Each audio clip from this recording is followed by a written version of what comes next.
is the lesson she needs to learn here. And she mutters, "I know."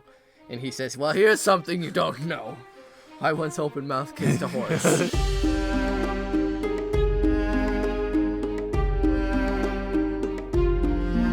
What up, and welcome to another episode of Brotherhood Without Manners, your favorite full spoiler reread podcast of George R.R. Martin's A Song of Ice and Fire series, reading A Clash of Kings. I'm Nate, doing my intro, as was just discussed, and joining me is my co-host, Zach. You're a piece of shit. I'm a wonderful piece of shit. You're a piece of shit who forgot that it was his intro and just sat here in silence for like 10 fucking minutes. Put that as a cold open, jackass. Anyway, we read Game of Thrones here and we talk about it. We read A Song of Ice and Fire. Oh, sorry. And currently Clash of Kings. You're right. Shame. Ding. But that's a ways away. Yeah. We are full spoiler. If you've joined us before, you know that. If you have not, you should probably leave now, because spoilers are coming. Out of here, Barry. Okay. You good? Yeah. You don't have to throw your other notebook away just because it's not relevant currently. It's not relevant currently, so I do have to throw it away. So, last episode, we read the prologue to Clash of Kings. Money. We read the prologue, yeah. We met Maester Cresson. And Stannis, the Manus Baratheon. Yeah, we got the dreary picture of Dragonstone and Melisandre. And Stannis' frustration over everything to do with his brothers. Crazy, creepy patch face. Creepy patch face. And yeah, then Cresson tried to poison the Red Woman. That didn't go so well for him, and he died. Bye. That was the prologue. Sweet.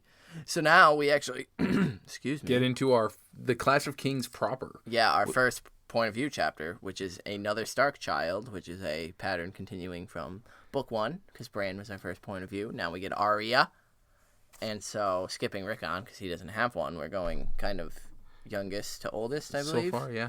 And so, yeah, Arya thinks... no, isn't Arya younger than Bran? Is she? I think she is. I think you're right. Yeah. Oh, well. We were kind of right on everything else, though. Who so cares? Arya 50-50 right. That's what I shoot for. Yeah, no shit. Arya had just kind of not witnessed her father's beheading. Yeah. And she was pulled aside into a dark, creepy alley by Yoren, who came at her with a knife. Yeah. And that was that. And if you're not full spoiler, then you would think that he was going to cut a bitch.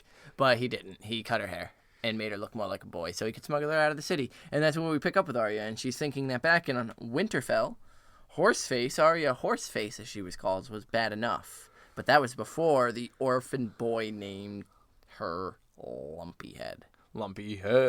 Which, that's a pretty shitty nickname. Yeah, it's pretty shitty. Even though she does have a lumpy head now, and that's where we do get the, from her point of view, that even she thought she was about to die. I just thought of the Grinch movie with Jim Carrey. Yeah. Where when he's little and he tries to shave and, the kids are, look at that hack job. That's what I just picture for Arya's hair. Like, that's what the kids are saying. But yeah, lumpy head, because her hair is just now tufts and stubble. And so giving her this name was Lamy Green Hands. Ugh. I have a newfound respect for the name Lamy. Because it's a wonderful, wonderful new character in our D&D game. Ugh. And he loves it. I hate it. You love it. He named his pet owl Lamy. And it's a great Lamy. And I've yet to have an NPC ask what the fuck's a Lamy, but it'll happen soon. It'll happen soon. But anyway, yeah, Lamy Greenhands is the one who dubbed her Lumpy Head. And he's a terrible little orphan boy. He's a little shit. After Yoren had cut off her hair, he had told her that she was to be Arry the Orphan boy, and that they had a long way to go in bad company, as he had just gotten his pick of the dungeons. And so half this lot would be willing to trade you to the queen quick as spit, and the other half would do the same, except they'd rape you first. So, So, I had a question in my sidebar written down here. Is Yoren breaking his vows by helping Arya? By taking no part? Right. Like, is he in some way taking part in the... Because, she would be a hostage at war, but... Technically speaking, he's just returning her home. Yeah. And so it's hard to, I wasn't sure. I think at this point it's just the moral of fucking Yoren. Either he can help because he's in a position to help, and so he really, honestly, he's not taking any sides. He just saw a little girl who saw her father get beheaded, so he's going to get her home. Like, that's really all he's doing. I mean, if he's, trying to squeak his way and lawyer his way out of it, like, as a brother of the Night's Watch, like, maybe he didn't know who she was. Maybe, right. Like, it was just Arya the Orphan boy. he just saw, like, this child traumatized. So, yeah, I don't think he's breaking his vows. I mean, any worse than people in Molestown and shit like that, as John discussed. But, yeah, so he, we learned that leaving King's Landing was easy. Oh, okay, yeah, that. Were you? Yeah, I was going to say the exact same thing, but just with Yoren. Because Yoren said it was going to be easy. He said it, damn it. It's still real to me, damn it. It was easy. And it was easy. Very easy. Yoren called a guard by name and chit-chatted a little bit, and they were waved right through. So, yeah. Yeah, and as they're passing, because she's looking at she was watching the river, and she wished that the rush would rise up and wash the whole city away. Do you think that's, foreshadowing any... Yep, I do. Arya stuff there? Because it's one of my personal theories that Arya's going to destroy King's Landing and be the one to set fire to the wildfire under the city. I don't know why I keep adding on inflections to my voice. Jesus Christ, man. I think this is showing, as I discussed in her last chapter, the hatred that she now has toward this city, toward everybody in it. Not just the city, but she wants Flea Bottom, the Red Keep, the Great Sept, everything and everyone, especially Prince Joffrey and his mother. But she does remember that Sansa's there. Yes. And I think that's an interesting point of clarity, where the city is nothing to her, but there is one person in there she likes and cares for, so she doesn't really, hope it will happen. Plus, she knows it won't, just in practicality. Yeah. But, I definitely think it's meant to hammer home that she fucking hates this place. This place represents the death of her father for her now.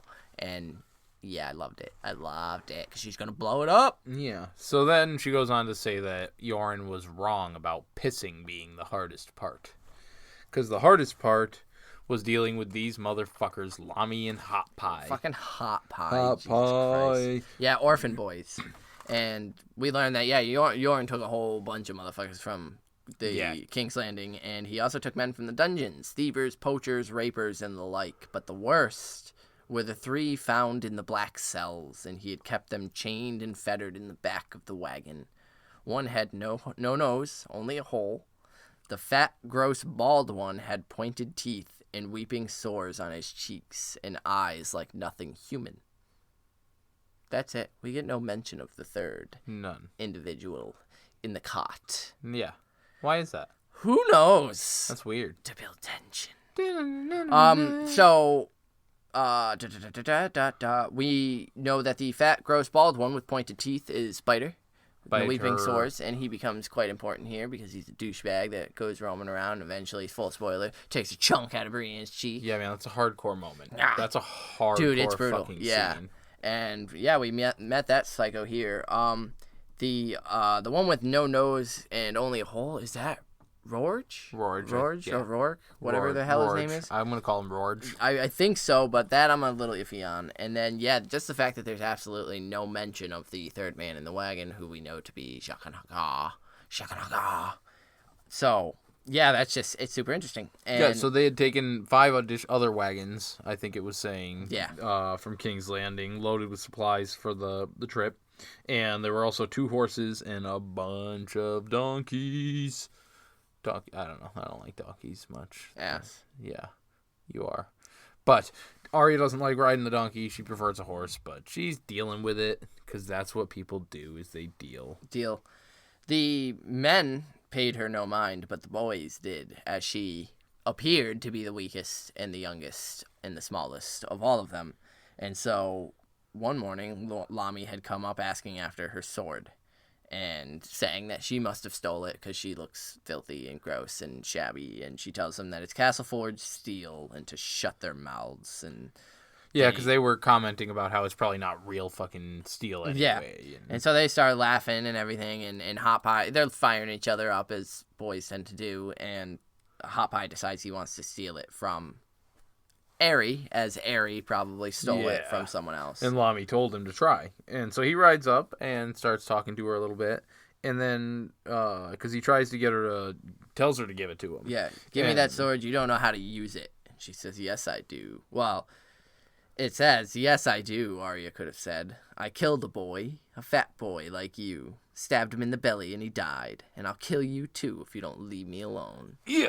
Yeah. Get him. Get it. But she didn't dare say it because Yoren didn't know about the stable boy, and she was afraid of what he would do should he find out. So. And Lami starts talking crap again, saying that she's going to cry. You're going to cry? You're going to cry? You're going to cry? And she says, and this is a brah. dark fucking moment for this little girl. She cried the night before, dreaming of her father, but woke up thinking she could never cry again. Yeah, she's done. Like, dang. Tears done it. And so a voice from the back says, leave her be. Leave him be. He doesn't know he's her. Right. Whoops. And it's the boy with the shaggy black hair who rode behind him. Lami had named him the Bull on account of the horned helm he polished all the time but never wore. And Lami didn't dare mock the Bull. Gendry! Yeah, it's I didn't realize that we get like a whole chapter without even knowing his fucking name. Yeah, he's just and a Bull. So, going through, if it's not a reread your first time, you might not realize that this is the guy that Ned talked to, in the forge there, and we get a little bit more hints about that a little later on when Yoren's talking to Arya. But yeah, no, it's a nice little slip in there that he's just kind of this.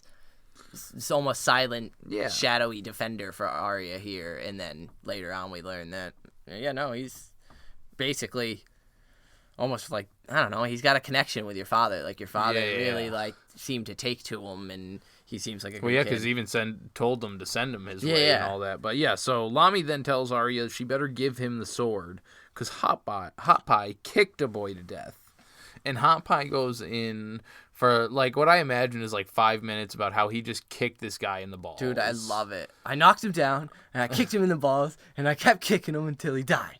I kicked him all to pieces. Like, what the fuck? Yeah, this kid, man. So Arya slides her practice sword from her belt and offers it to Hot Pie, not really wanting to deal or fight.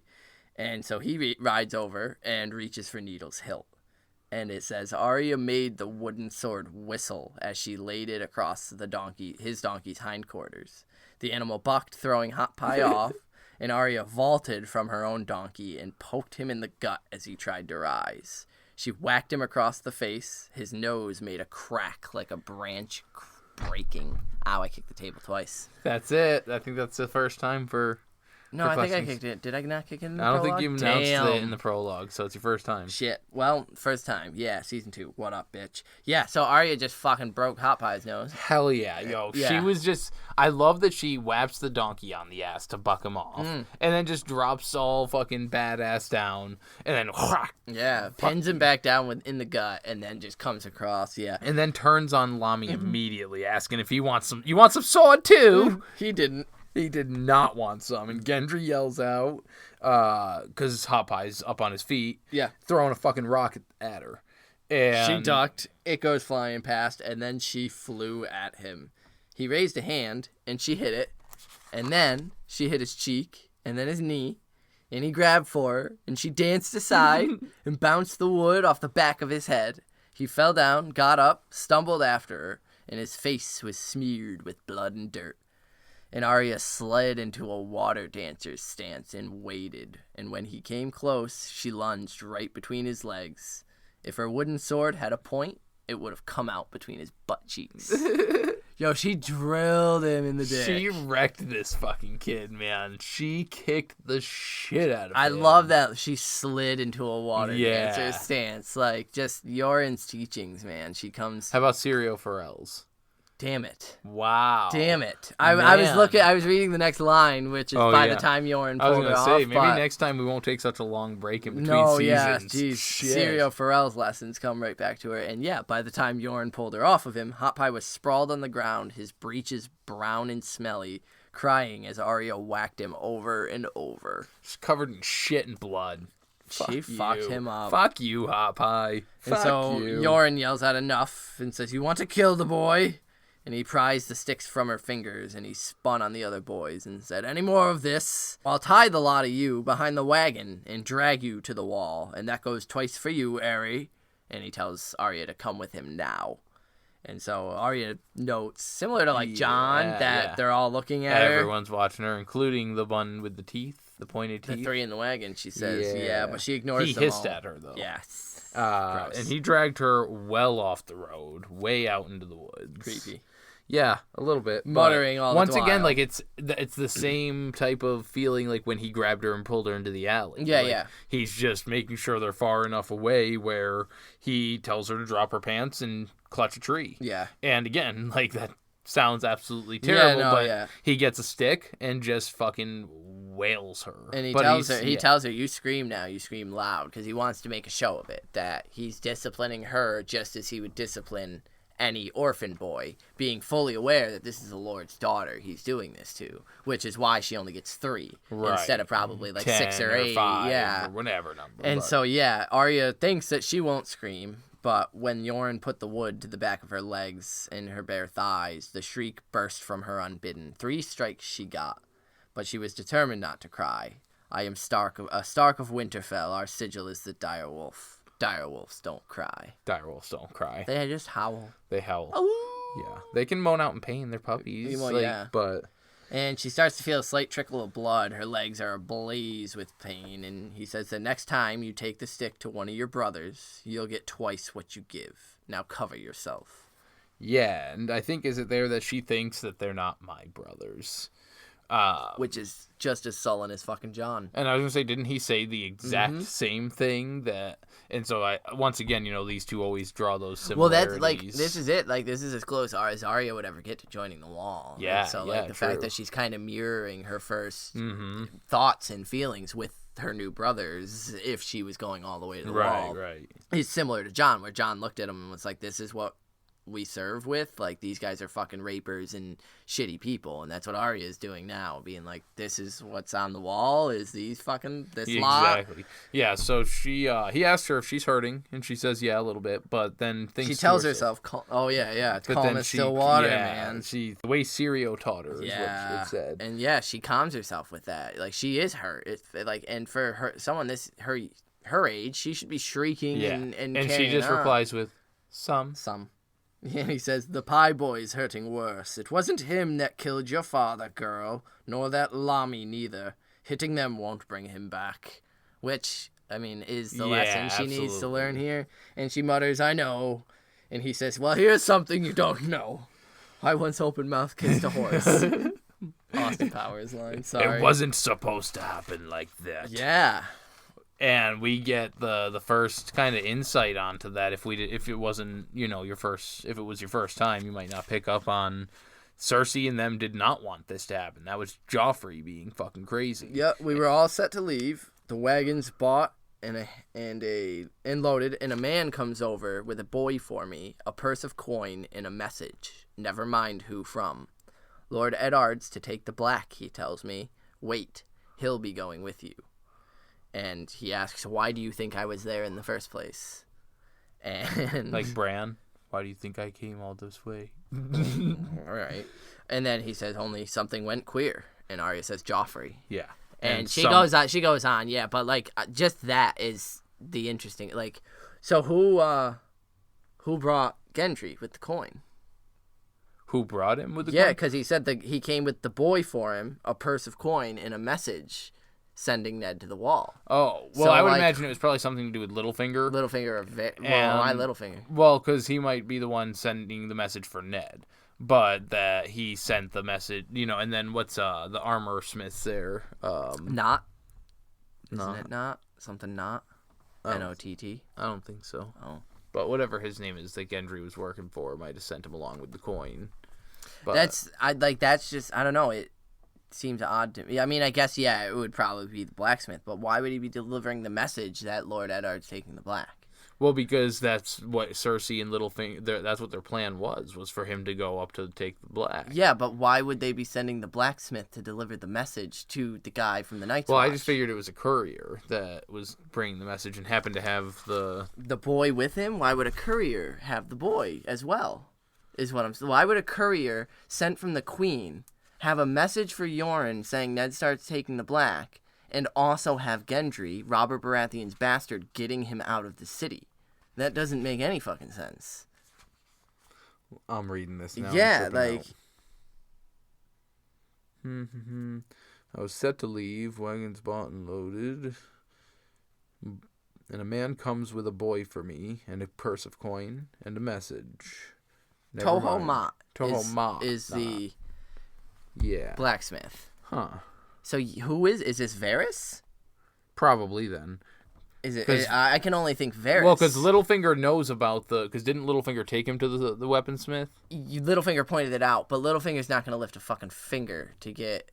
He already knows about Maya and the Eyrie, so if he needs a bastard, he's got one. Maya Stone. True. But... So who is Gendry to him? It's got to be Varys on Varys' goodwill for the realm and shit. Yeah, I suppose that makes sense. Like, that's the only thing I can come up with. That he's aware of the Because, like, he bastard. says never mind from who or who from. Right. So, right. like, you know, the spider is, you know, a pretty frowned upon name type thing. So, otherwise, I don't see why they would have the boy and the message from the queen. Because the only other thing I could think of is the theories that Cersei's child that she had killed. That Gendry is her child. Gendry's actually her child. That and whisking could him be away. interesting.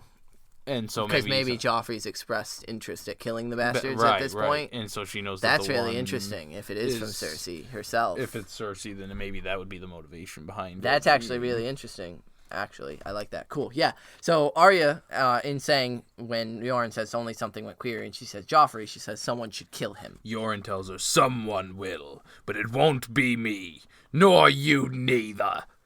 And he tosses her back her stick sword, and he tells her, "You'll chew some sour leaf when we get back to the cart, and it'll help with the sting." And it did help. Yep. Though it tasted foul, and it made her spit look like blood, which, if you remember Marcia Heddle... Yeah, she was the innkeeper at the crossroads. That used to frighten Catelyn with the sour leaf that turned her and smile Tywin all hanged bloody. her out front. Yeah. Look at us remembering folk. I know, since we couldn't remember Tobo Ma. But, damn it. She couldn't ride a donkey for a few days because raw. It was way too raw. But Hot Pie, he had to be moved to a wagon where they had to shift around supplies. And he whimpered at every bump. Yeah, because he couldn't even fucking stand up. Lami stayed far away from her, and the bull joked that every time you look at him, he twitches. And he thought it was funny, but she didn't answer because it just seemed safer at this point to not talk to anybody. Yeah, exactly. Trust no bitch. And so that night, she stared up at the comet, splendid and scary all at once. The bull had named it the Red Sword, as it looked like a sword hot from the forge. When Arya squinted, she could see a sword, but the sword she saw was ice. Red with her father's blood. Yoren made her look away, yet the comet must be what it looked like. Damn. Yeah. Now, my thoughts on this are, I think it's Martin showing that the comet has no stock, because each of them have two completely different interpretations. We also know Bran has a different one from Lewin. We also know Dany has her own. And so, not necessarily that there's no stock, but that, like, we don't really know what it is. Everyone has their own... It's prefaced with when Arya squinted. So, like, you have to want to see it to see it. And that's the whole fucking point of the comet, is people are reading into it what they want to read into it. It's my sign. It's this sign. It heralds this. Whether it has any meaning whatsoever. It probably fucking doesn't. Yeah. It's literally a red herring for these characters. Exactly. Like, follow this fucking sign that really isn't a sign. It's just a fucking astrological phenomenon that occurs in Planetos, wherever the fuck we are. Maybe. So that night, she dreamed of home, and thinks that Yoren had promised to take her there on his way up to the wall, and she yearned to see Mother and Robb and Bran and Rickon, but it is Jon she thinks of most. And she had kind of hoped that she could go to the wall first and see him before heading home. So he could muss up her hair and call her little sister. She would have liked that. She would have liked that better than anything. Oh, Arya. So she's just staring up at a sword that she thinks is like dripping with her father's blood. And the only thing she could think of is her brother, which is that right there. I think just shows that Jon is where her home is, wherever Jon is. Yeah. It doesn't matter if it's Winterfell or the Wall, or which the next time they meet will likely be Winterfell. But Jon's her comfort, and god damn it, it's just so damn cute. Arya. So that's the Arya. end of chapter 1. Yeah, that's the end of Arya's first chapter in A Clash of Kings, and what a good one it is. Such a good one. Good So setup one. Yeah, we got to meet some new characters. We got to get, even though it's, because again, we, full spoiler, know that Gendry is Gendry, but it's neat to have him introduced as this new character to the reader. And he's, so far, we're positioned to like him as he's been in defense of Arya each time, and he kind of laughs at her handiwork of like, yeah, they ain't fucking with you now. And so, yeah, I like that the bull is set up to be this cool person that we're supposed to like through Arya's point of view. And then, oh, haha, it's Gendry, this person who Ned liked as well. Right. We double like him now. Yay. And it's Gendry. Who the fuck doesn't like Gendry? It's kind of reflected, and I like the scene in the show.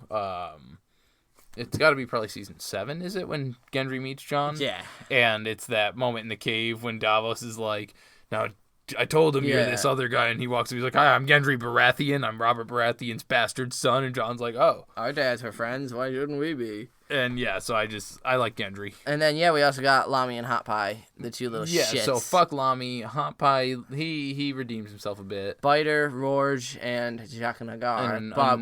Jaqen H'ghar just through his absence, really. So, and now here comes my next question. Does he get in there at some point throughout this, and that wasn't Jaqen H'ghar at first? Well, I don't know. Why the fuck wasn't there any description of him in the first place? True. She mentions that there's 3, and then there's no description. And so, I don't know, because we don't know what the third looks like. Yeah. Like, what he's doing. Is he covered by a hood? Like, is that why he's got no description? I don't fucking know. He could be sitting there buck-ass naked for all I know.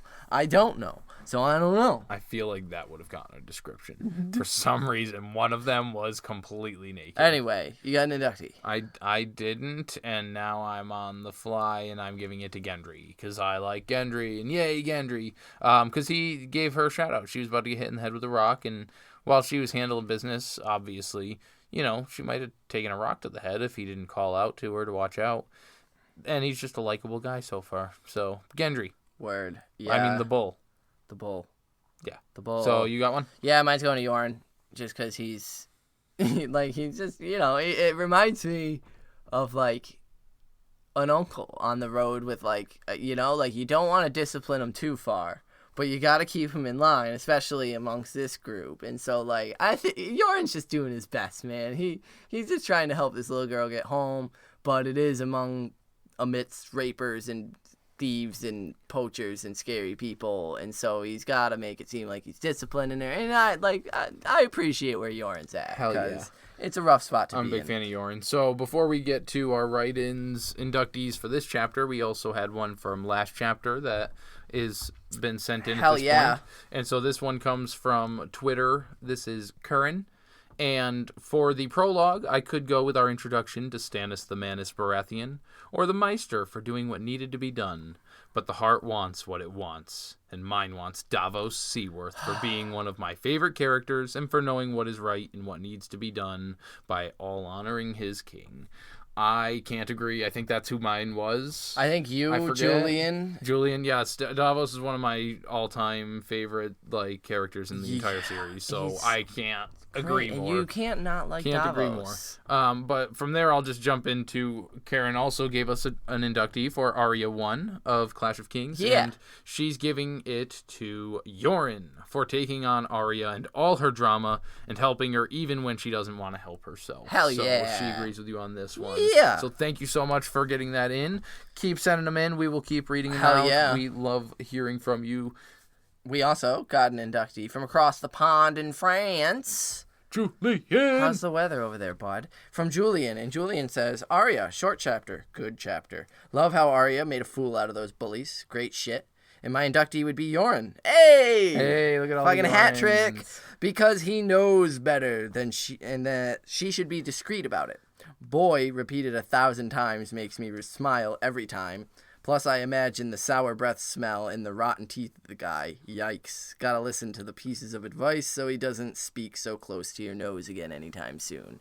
Yeah, Yoren's a cool character. Awesome. Like, he's that He's that, like, shabby Aragorn. Like, Yeah, the cool yeah. ranger out on the road, but, like... He's, like, gonna go smoke a bowl with you of the good pipe weed. The pipe weed. The good pipe weed. Get over here, boy. Come here, Smoke some boy. pipe weed with me. Give me that sour leaf. Karen, pack up a Julian, bowl. thank you guys so much for writing Yeah, into thank you us. guys. We appreciate it. We didn't include a middle thing, so we'll do our socials Yeah, now. this was a shorter episode. Yeah, so for writing in inductees yourselves, you can do it like Karen did and hit us up on Twitter. At CarStark92 is where you can find Zach. That's CARR Stark92. Bam. You can hit me up on Twitter at MannersWithout. Zach's on Instagram at MannersWithout. We have a Facebook, facebook.com/Brotherhood Podcast. Or you can be like Julian and hit us at our email, which is withoutmannersbrotherhood@gmail.com. I think that's the first time I've actually done like email.